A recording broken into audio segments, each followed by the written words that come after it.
My daughter was an honor student. She had hopes and dreams of becoming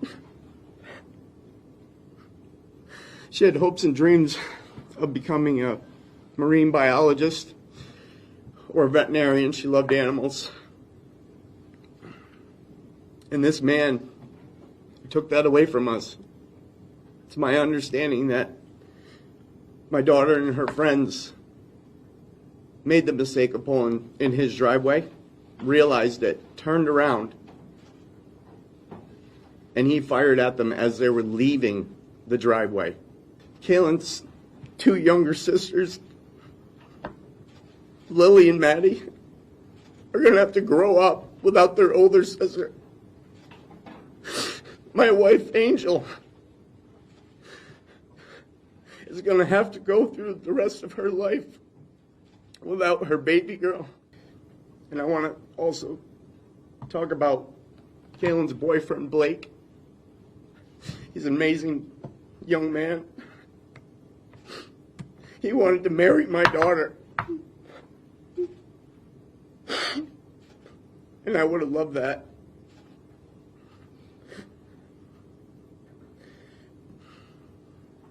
The first time I saw Blake after this happened,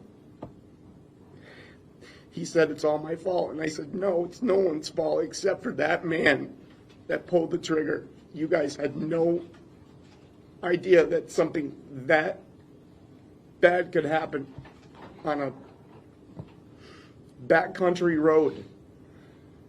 If anything I'm thankful for is that I got to tell her that I love her before she walked out the door.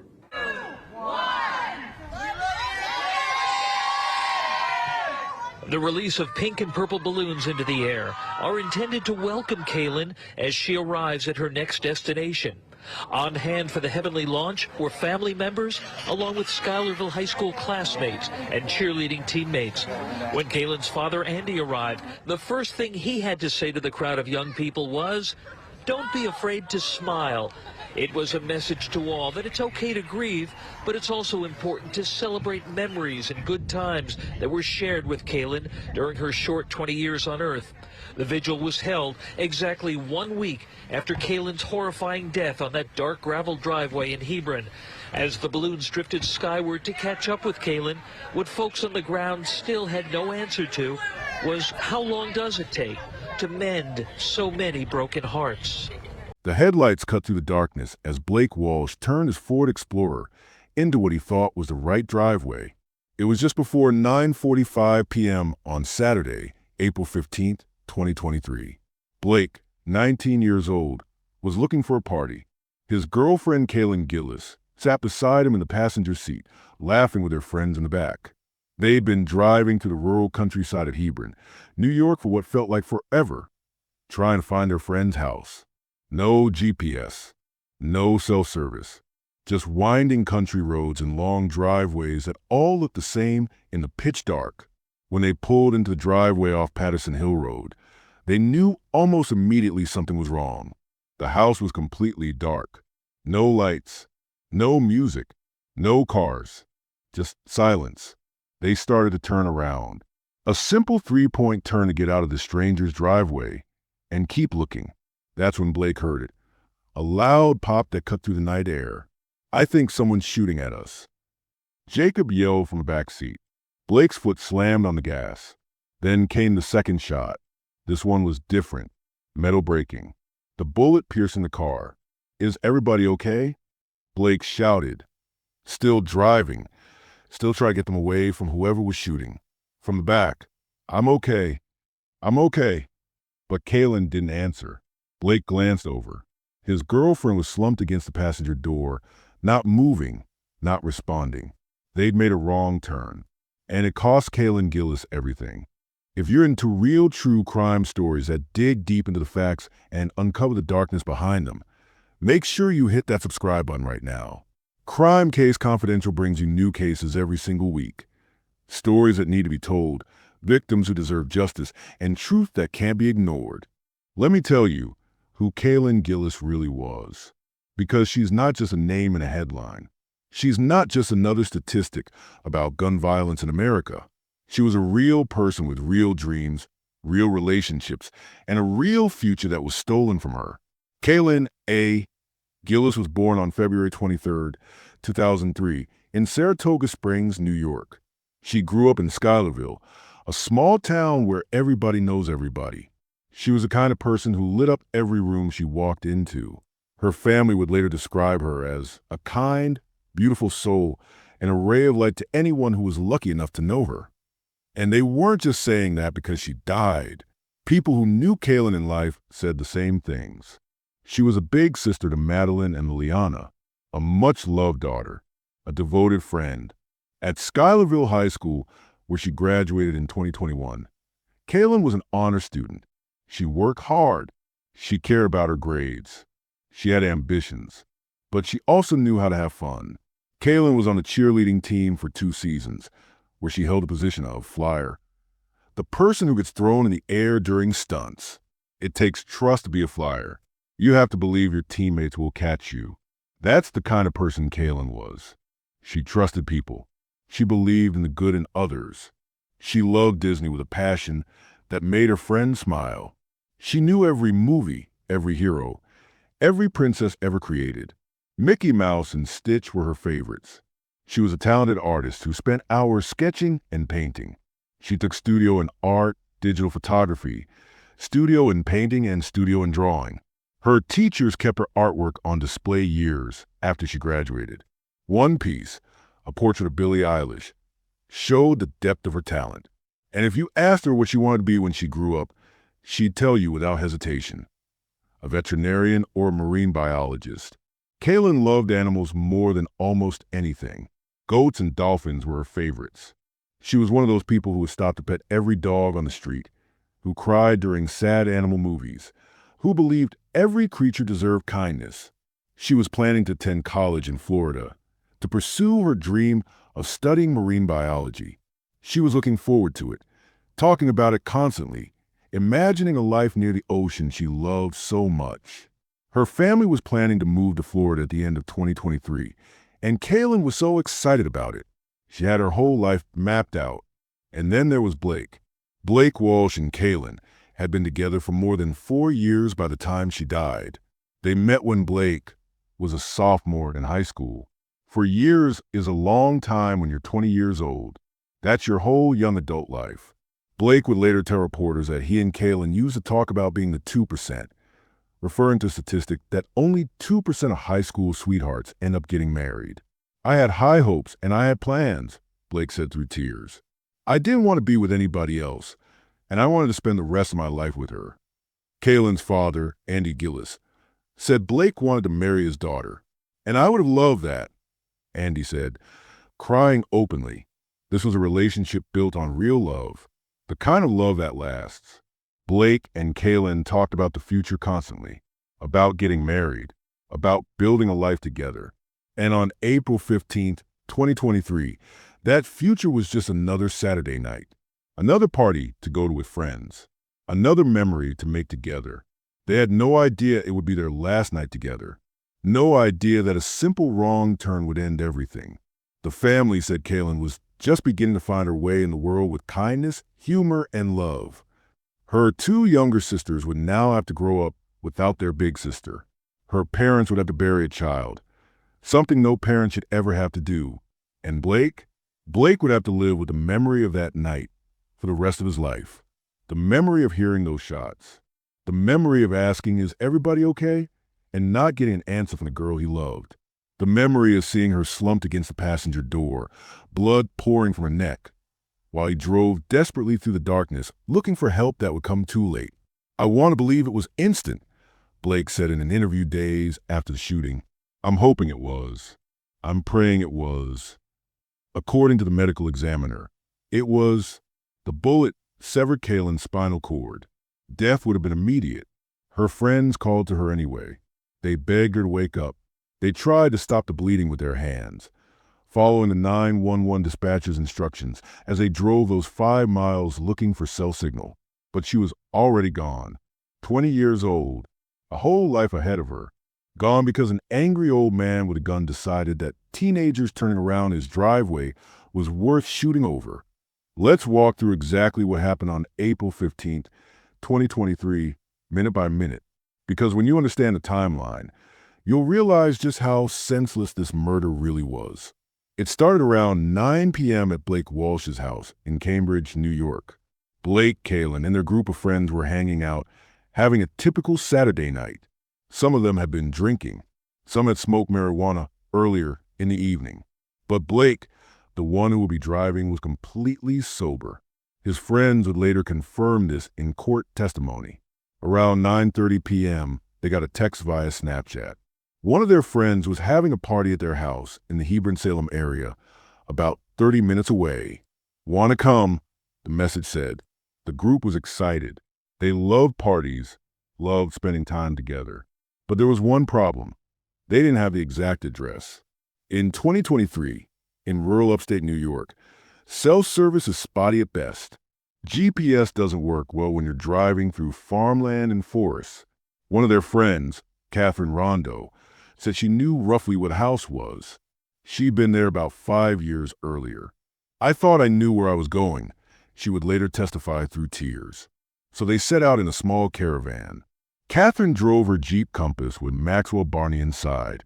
Blake drove his Ford Explorer with Kaylin in the passenger seat, Jacob Haynes in the back left, and Alexandra Whiting in the back right. Rory Bain followed on his 1981 Honda motorcycle. They drove through the dark, winding roads of Washington County, looking for the party. At approximately 9:45 p.m., they turned off the main road onto Patterson Hill Road. Catherine led the way. She saw a long, unpaved driveway and thought, this must be it. She pulled in. Blake followed. Rory's motorcycle came up the middle between the two vehicles. The driveway was long, about an eighth of a mile. It snaked through the property, dark and isolated. As they got closer to the house, Blake noticed something. No lights, no cars, no signs of a party at all. "We knew we were not at the right house," Jacob Haynes testified. Catherine rolled down her window and called to Blake. "This isn't the right house." The correct address was only a few hundred feet further down the same road. In that moment, Kevin Monahan was inside his home with his wife. He later testified that he heard Rory's motorcycle as it came up the driveway. The bike had stalled briefly because Rory was in too high gear, and when he throttled it to restart, it made a loud noise. According to Monahan, that sound woke him from sleep and made him think there was a home invasion happening. A home invasion with multiple vehicles, headlights on, people clearly visible. Instead of calling 911, instead of turning on his porch lights, instead of even looking out the window to assess the situation, Kevin Monahan grabbed his 20-gauge shotgun. He walked out onto his porch. By this time, the young people had already realized their mistake. They were in the middle of turning around, executing three-point turns to get back out of the driveway. They'd been there for about a minute, maybe 90 seconds at most. Nobody got out of their vehicles. Nobody approached the house. Nobody knocked on any doors or windows. They were leaving. But Kevin Monahan raised a shotgun anyway, and he fired. The first shot was what both the prosecution and defense agreed was a warning shot fired into the air. But Blake and his friends didn't interpret it as a warning. They interpreted it as someone shooting at them, because that's what it was. "I think someone's shooting at us." Jacob yelled from the back seat. Blake immediately stepped on the gas, trying to get them away from danger. His car was still completing the turn, still trying to get lined up to exit the driveway. Then came the second shot. Monahan later claimed he stumbled on nails on his deck while wearing flip-flops, causing the gun to discharge accidentally. The jury wouldn't believe him. The shotgun slug entered the back left side of Blake's Ford Explorer as it drove away. It traveled through the vehicle and struck Kaylin Gillis in the left side of her neck, severing her spinal cord. "I heard metal breaking in the car," Blake testified. He ducked. Continuing down the driveway, people were screaming in the car. Alexandra Whiting, sitting behind Kaylin, saw the whole thing. "I saw a man come out onto the porch holding a gun," she testified. "I could see the silhouette of it." The bullet had severed Kaylin's spinal cord. Death was immediate, according to the medical examiner. Her body's ability to breathe had been destroyed the instant the spinal cord was cut. Blake didn't know how badly she was hurt yet. He just knew he had to get them away from whoever was shooting. "Is everybody okay?" he called out. "I'm okay," Jacob said. "I'm okay," Alexander said. But Kaylin didn't answer. Blake glanced over. His girlfriend was slumped against the passenger door, her head tilted to the side, not moving. "Kaylin? Kaylin?" Nothing. They reached the end of the driveway. Blake pulled up next to Catherine's Jeep. That's when Alexander turned on her phone flashlight and shined it on Kaylin. Blood. Everywhere. "I see Kaylin slumped over to her right," Jacob testified. "We start to panic, and she's not being responsive. We tell her to wake up." Jacob placed his hand on Kaylin's neck, trying to stop the bleeding where the bullet had exited. But there was so much blood. It was pouring out faster than he could contain it. "We couldn't call 911 because there was no service," Jacob said. So they drove 5 miles through dark country roads, desperately looking for cell signal. Catherine led the way to the nearest town. Blake followed, his hands shaking on the steering wheel, glancing over at Kaylin every few seconds, hoping against hope. When they finally got service on Cemetery Road in Salem, they immediately called 911. It was 9:53 p.m. The dispatcher walked them through CPR. Jacob performed chest compressions and rescue breaths, begging her to come back. But Kaylin Gillis was pronounced dead at the scene. She was 20 years old. She had her whole life ahead of her, and she died because a paranoid homeowner decided that kids turning around in his driveway justified opening fire. Surrounded by friends and family, Blake Walsh walks out of the courthouse after testifying here today in the murder trial of Kevin Monahan, the man accused of shooting Blake's girlfriend, Kaylin Gillis. The now 20-year-old Walsh was asked to recount what happened on the night of April 15th as he mistakenly drove a Ford Explorer up Monahan's long driveway looking for a party they'd been invited to. There were no lights on. It looked like nobody was there. There were 4 of them in the SUV. Kaylin was in the passenger seat, Jacob and Alex in the back. 2 others were in the Jeep Compass driven by Catherine Jade Rondo, and Rory Bain was on the motorcycle. Walsh said it took about a minute to realize they were in the wrong place. That's when we decided to turn around. He said as they were turning around, Jacob told me somebody was shooting at us. I sped down the driveway. I heard metal breaking in the car. It was frantic in the car. People were panicked. People were screaming. He appeared to choke up while recounting what happened. When prosecutors asked what was going on with Kaylin, he said she was slumped over to the passenger door side of the vehicle and wasn't responding. He said as they all tried calling 911, he sped down the driveway and talked to Jade Rondo in the other car. I said we need to find a hospital to go to, and she took the lead. Jade testified that she also led the way to the house party on Hebron Hill Road, the party they never found because she'd been there when she was younger. The prosecutor asks, "Why'd you take the lead?" She cried and she said, "I thought I knew where I was going." On cross-examination, Monahan's attorney asked her if she saw the signs along the driveway saying private property and posted. She said, if you're invited somewhere, you don't really pay attention to the private stay-out signs. She also testified that she hadn't been to their intended destination in 5 years and had never driven to it, but thought they were in the right place. They were very similar houses, she said, log cabins with a porch and big open windows. Now, the jury also saw a map today which shows how close the Monahan house was to the destination that the teens were looking for, the house party on Hebron Hills Road. The driveways are similar, as you can see, so it's easy to see how they were confused in the dark of night. Also, one of the teens, Jade Rondo, testified how in the dark of night, the Monahan home looked a lot like the home they were looking for on Hebron Hills Road. Log-style homes, both of them, big porches, and big windows. Of the 7 friends who were out looking for a party in rural Washington County last April, Rory Bain was the only one who was not riding in a car.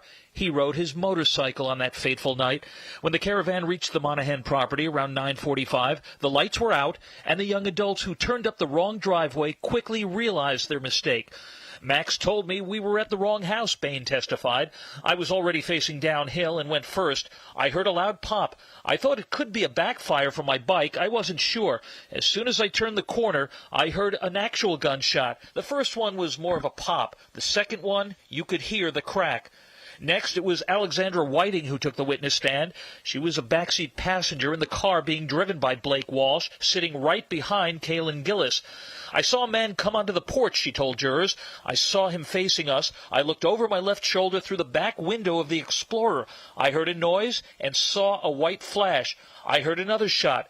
There was just a few seconds between the shots. I heard a loud noise. I heard glass. I felt something hit me on the side of my face.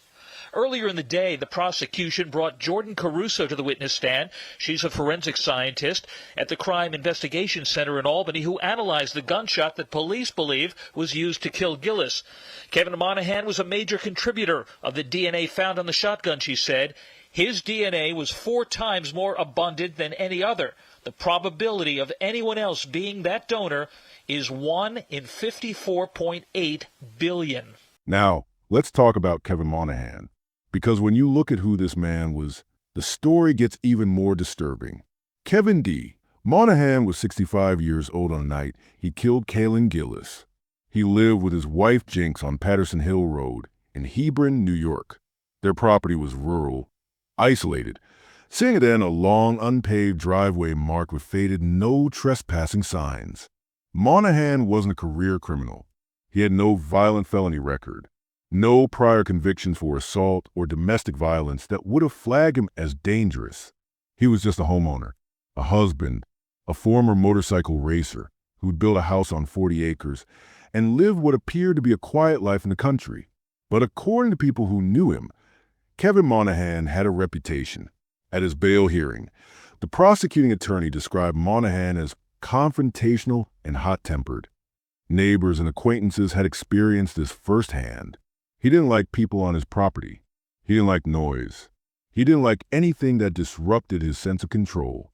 One neighbor, Adam Matthews, told reporters that Monahan had a short fuse. There was never any doubt he had a short fuse. He'd grown increasingly agitated over the years about people accidentally turning into his driveway. Just 1 week before the shooting, Monahan had caused a scene at the local DMV, photographing workers and storming off when asked to make an appointment. This was a man whose anger simmered just beneath the surface. And on the night of April 15th, 2023, that anger would boil over. Here's what Monahan claimed happened. According to his own testimony at trial, he said he was asleep in bed when a loud noise woke him up. He believed it was Rory Bain's motorcycle backfiring as the bike stalled in his driveway.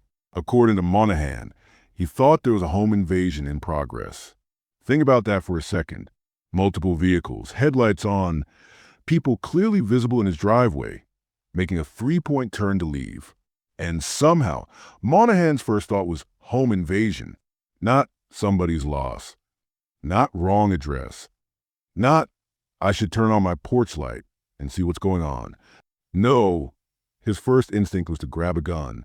Monahan testified that he woke his wife, told her to hide in a closet, got his 20-gauge shotgun, walked out onto his porch, and fired a warning shot into the air.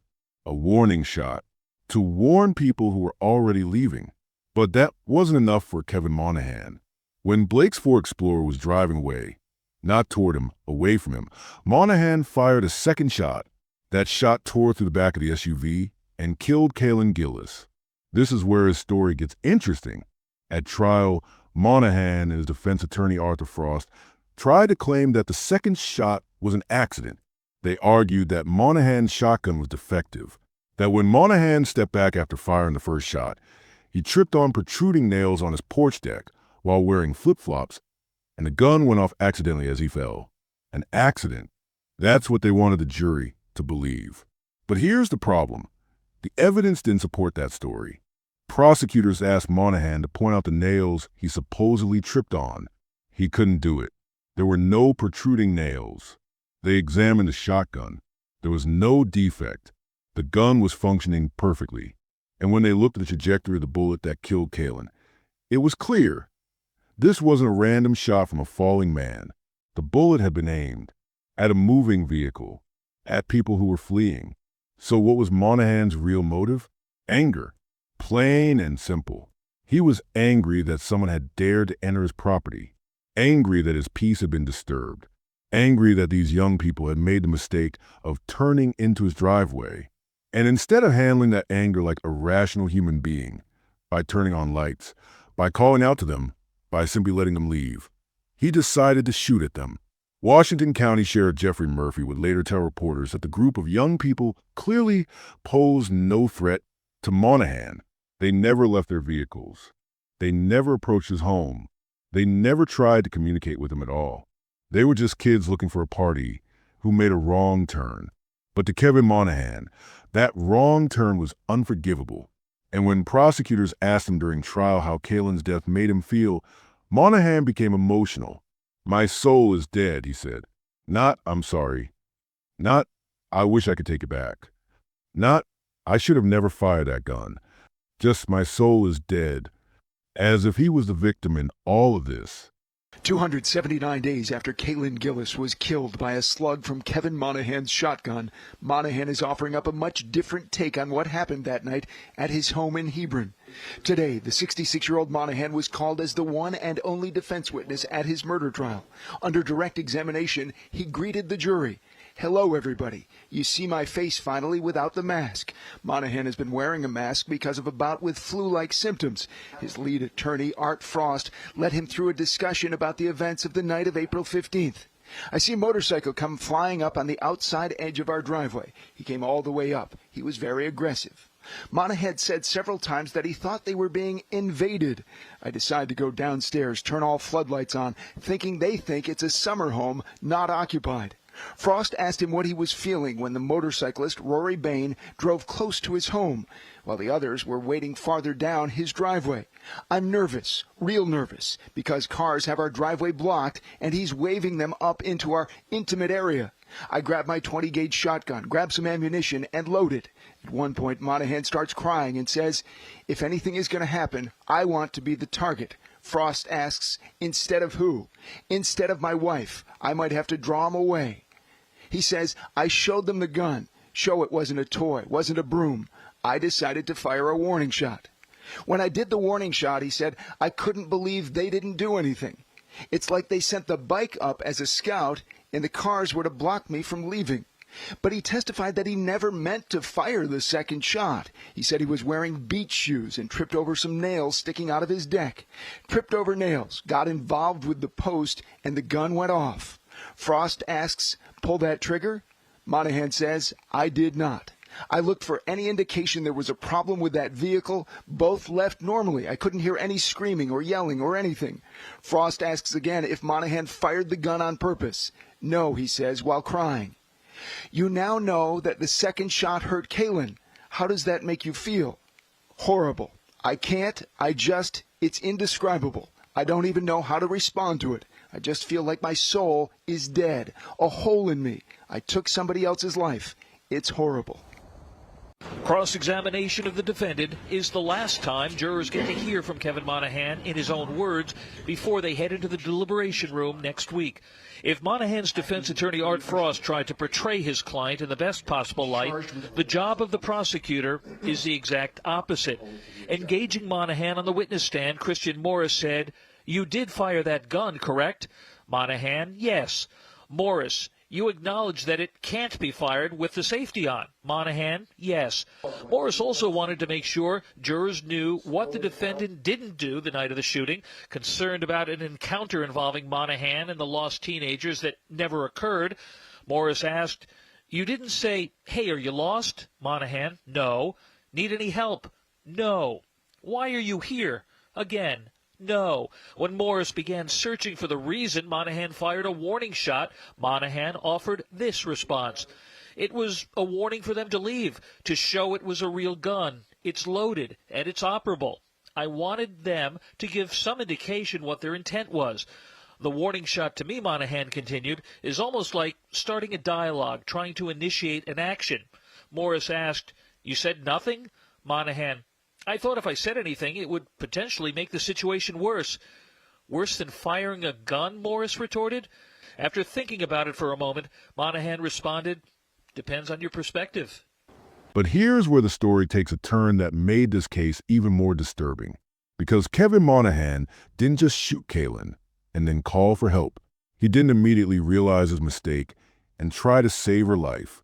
No, he went back inside his house. And he lied. About 20 minutes after the shooting, after Blake and his friends had driven away with Kaylin bleeding to death in the passenger seat, police showed up at Monahan's door. They received a 911 call from the young people. They knew someone had been shot on Patterson Hill Road. And when they arrived at Monahan's property, he was completely uncooperative. Police body cameras captured Monahan pacing inside his house with all the lights on. They could see him through the windows, sometimes on the phone, ignoring their commands to come outside. Monahan refused to come out of his house. He wouldn't answer his door. He wouldn't respond to police commands. A 911 operator called him directly to tell him that police were at his residence and wanted to speak to him. And you know what Monahan said? He claimed he'd been asleep since 8:30 p.m. and hadn't heard anything. He suggested that maybe it was hunters in the woods behind his property making noise. "There are hunters shooting up here all the time," he told the dispatcher. Maybe that's it. Hunters. At almost 10 p.m. on a Saturday night in April. It was the most transparent lie imaginable. The police knew he was lying. They could see his porch lights were on. They could see him awake and moving around inside. They knew he was avoiding them. But Monahan continued to refuse to cooperate. He wouldn't come out. He wouldn't talk to investigators. The standoff lasted about an hour. Finally, the New York State Police Special Operations Response Team drove an armored Bearcat vehicle up his driveway. Only then did Monahan surrender. And even when his attorney, Kurt Mauser, arranged for him to be taken into custody, Monahan was still playing games.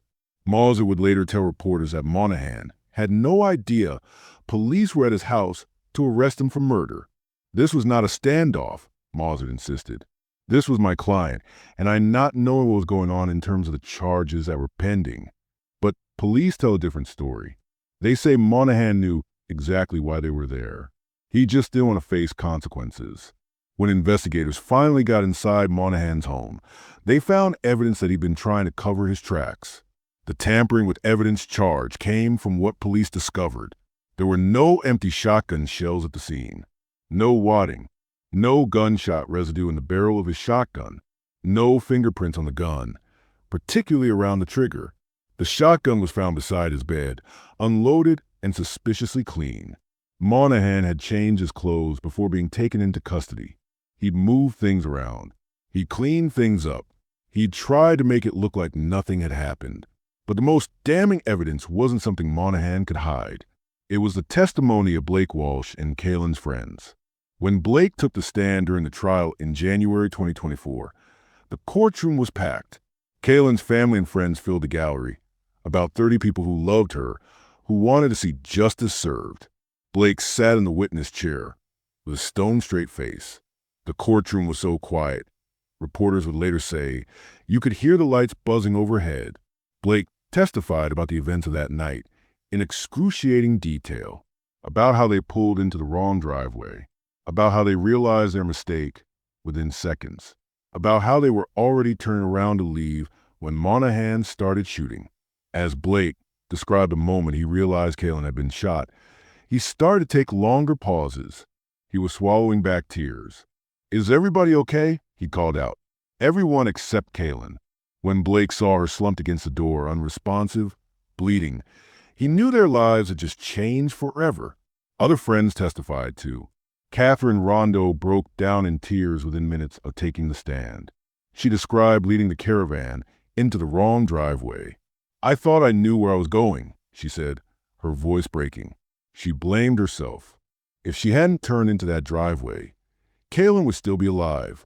Jacob Haynes testified about placing his hand on Kaylin's neck, trying to stop the bleeding, about how they couldn't call 911 because there was no service, about how they drove through the darkness, desperate, watching their friend die in front of them. Alexandra Whiting described seeing Kevin Monahan on his porch with the gun. "I could see the silhouette of it," she testified. "The gun was parallel facing us." She watched him fire the second shot, the one that killed Kaylin. And throughout all of this testimony, Kevin Monahan sat at the defense table, showing little emotion, no visible remorse. No acknowledgement of the pain he'd caused. His defense attorney, Arthur Frost, kept trying to poke holes in the witnesses' testimonies. He asked Blake about the marijuana and alcohol in the car, trying to suggest they'd been impaired. He questioned the exact timeline, trying to create doubt about when Monahan fired and when the cars were leaving. He tried everything to make it seem like this was a terrible accident, not a murder. But the jury wasn't buying it. Because here's the twist that complicated everything. Kevin's wife, Jinx, took the stand as a prosecution witness, but she didn't help the state's case. In fact, Judge Adam Michelini declared her a hostile witness because she appeared to favor the defense.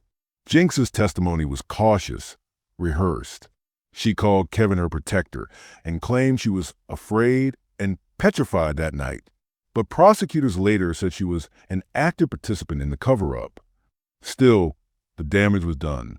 The evidence spoke for itself. This wasn't self-defense. This was an accident. This wasn't a man protecting his home from a real threat. This was murder. Cold, calculated, and completely unjustified. On January 23, 2024, after less than 2 hours of deliberation, the jury returned with their verdict. Guilty on all counts. Guilty of second-degree murder. Guilty of reckless endangerment. Guilty of tampering with physical evidence. Kevin Monahan, the man who shot and killed Kaylin Gillis for turning into his driveway, was going to prison for the rest of his life. The courtroom erupted. Kaylin's friends and family members hugged each other, crying tears of relief and grief mixed together. They'd gotten justice. But justice couldn't bring Kaylin back. On March 1st, 2024, Kevin Monahan appeared before Judge Adam Michelini for sentencing. The courtroom was packed again. Kaylin's family wore shirts in her memory. They wanted to make sure the judge knew exactly who had been taken from them. Andy Gillis, Kaylin's father, spoke directly to Monahan. For this man to sit on his porch and fire at a car with no threat is just... He couldn't finish the sentence. The anger and grief were too overwhelming. "I just hope to God that he dies in jail," Andy said. Kaylin deserves justice. He talked about his 2 younger daughters, who would now grow up without their big sister, about his wife Angel, who would spend the rest of her life without her baby girl, about Blake Walsh, who wanted to marry Kaylin, who would have been his son-in-law. "I would have loved that," Andy said through tears. Washington County District Attorney Tony Jordan addressed the court, describing Kevin Monahan's actions as nothing short of murder. "You murdered Kaylin Gillis," Jordan told Monahan.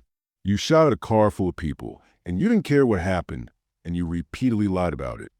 Jordan asked the judge to impose the maximum sentence allowed under law, and Judge Adam Michelini agreed.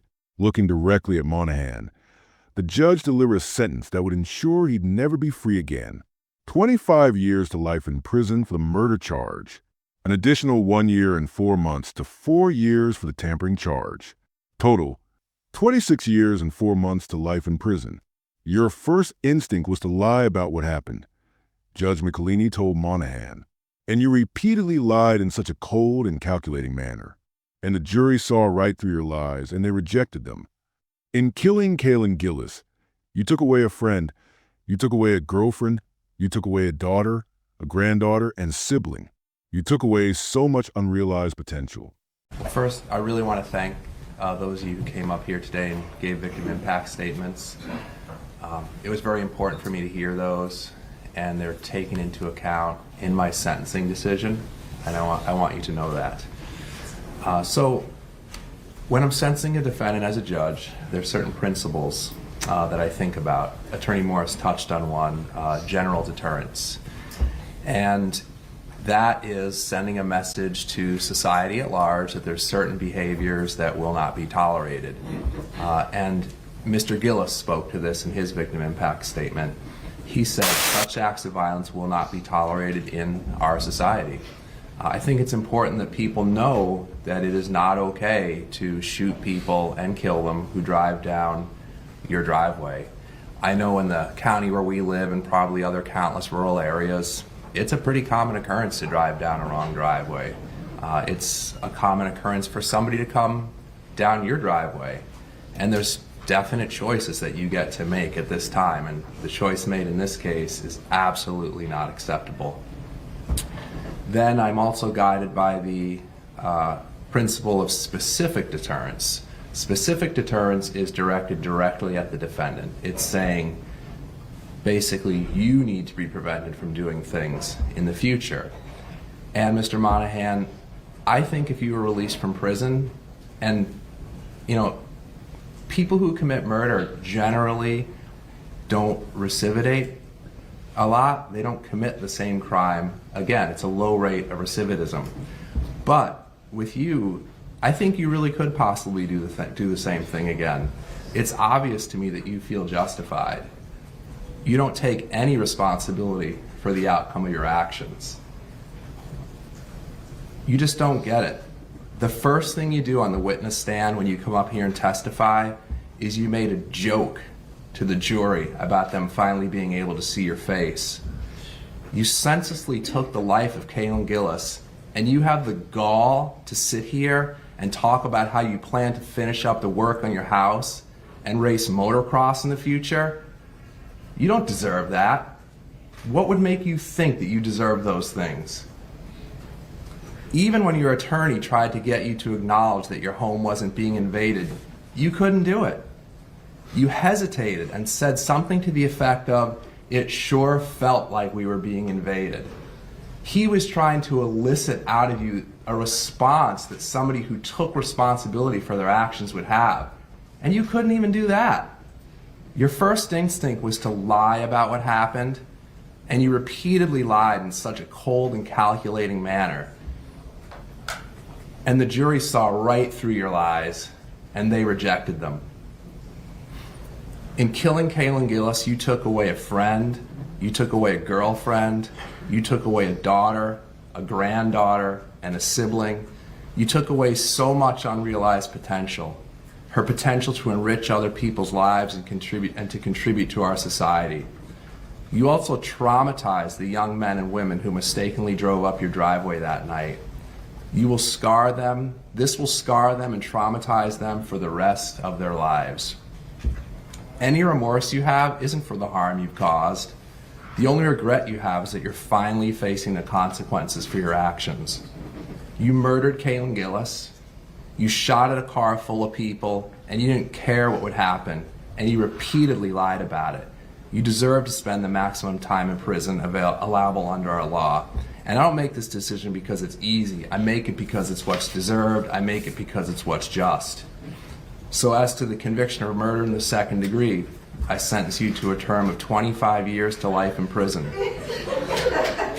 For the conviction of reckless endangerment in the first degree, I'm following the law. I'm going to sentence you to a concurrent 2 1/3 to 7-year period of incarceration. As to tampering with physical evidence conviction, I can see why a court, might perhaps go along with concurrent because you received a 25-year life sentence to begin with. But there was a delay. There was a lot of time you had between when the police showed up and you tampered with evidence. You had a lot of time to concoct lies. You had a lot of time to do things to the weapon, to tamper with it, basically, to try and destroy evidence. And because of that time that you had to think of those things and the conscious efforts that you made to tamper with that evidence, I think it is right that you receive a consecutive term of incarceration for that charge.